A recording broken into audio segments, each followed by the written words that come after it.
कधी-कधी ऑनलाईन गोष्टी एवढ्या चांगल्या मिळतात, पण एवढ्या चांगल्या निघतील असं मला अजिबात वाटलं नव्हतं.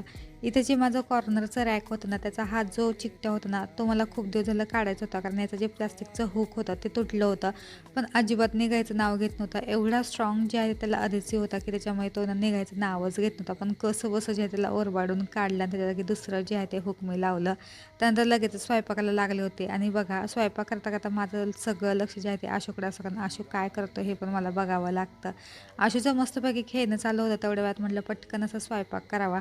आज स्वयंपाकामध्ये मी मस्तपैकी भेंडीची भाजी बनवली होती, त्यानंतर भाकरी आणि माझ्याकडं खूप दिवसांपासून लोणी हलवायचं बाकी होतं. ते आधी हलवून घ्यावं म्हटलं आणि आज जेवणामध्ये मस्तपैकी बेत ठरला होता. भेंडीची भाजी, भाकरी आणि ताक आणि त्यानंतर माझं सगळं काम आवरल्यानंतर हे थंडगार तूप पण झालं होतं. ते पण म्हटलं भरणीमध्ये भरून ठेवावं आणि मला ना तुपाचा वास खरंच खूप जास्त आवडतो. चला भेटूयात उद्याच्या व्हिडिओमध्ये. तोपर्यंत बाय.